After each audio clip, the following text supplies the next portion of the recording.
I'm about to walk into my local grocery store so that I can show you the top vegan things that I actually never buy. And to be honest, it's kind of awkward filming in a grocery store, so bear with me. There are no bananas today. Wow. Okay, let's first head over to the vegan section. There's a lot here that I do buy, and I always get some tofu, whether it's silken tofu, regular tofu. I love this section. I also love getting tempeh here. It's an easy way to grab my vegan protein sources. However, what I don't get is the vegan fake meats.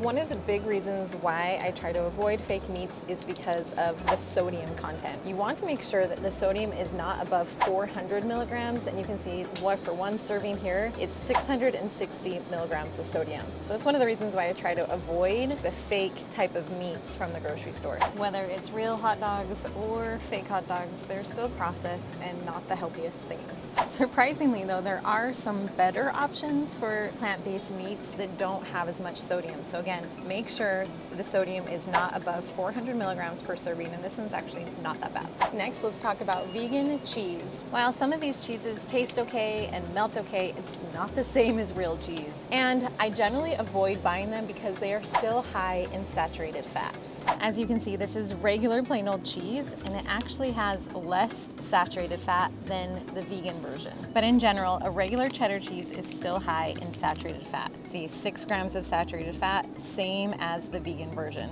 Now, we went vegan for health reasons, and a huge part of that is because my husband suffered a stroke. And so keeping saturated fat down low is key. So even vegan versions of dairy and cheese, if they're still high in saturated fat, it's a no-go. To keep his risk of strokes down in the future, saturated fat needs to stay below 10 grams per day. The third food I tend to avoid buying is coconut-based yogurts. It's for the same reason. It's high in saturated fat. For a woman my size, the American Heart Association has recommended no more than 10 grams of saturated fat a day, and this one has 7. That's why I tend to avoid buying vegan-based yogurts and prefer to make my own tofu-based yogurt by just blending tofu in my blender. It's higher in protein, less saturated fat, and just more delicious because you can add in whatever flavors you want to it. Check out my video for my coconut tofu recipe right up here. Now I want to show you something. This is regular butter. See how high the saturated fat amount is? 7 grams for just 1 tablespoon. There are definitely better options in vegan butter where the saturated fat is a lot lower, but I still honestly avoid buying butter in general, even if it's vegan. Just be careful when you're buying your butter and make sure that the saturated fat isn't high. There's definitely better options that keeps it lower.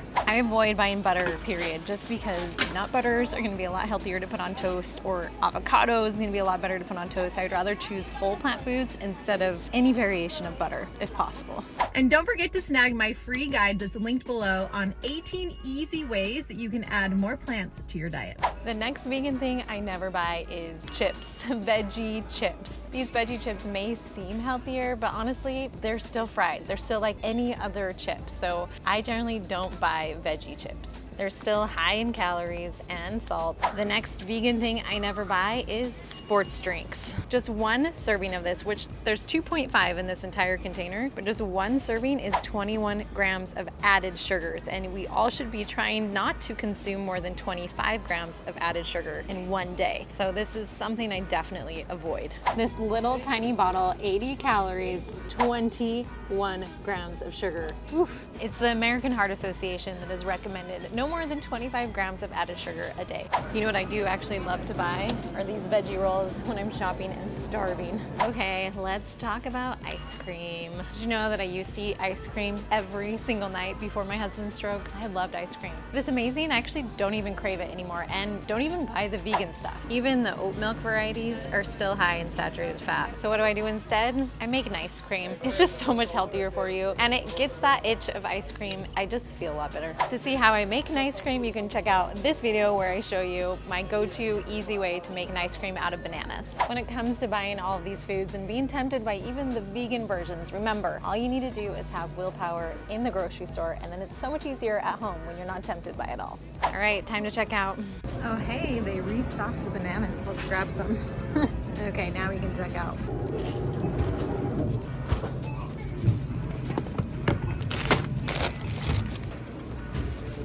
All right, that is it. We are done. Hopefully you found some information that will help you make healthy vegan choices from here on out. It's not awkward filming at a grocery store, not at all. It's totally normal.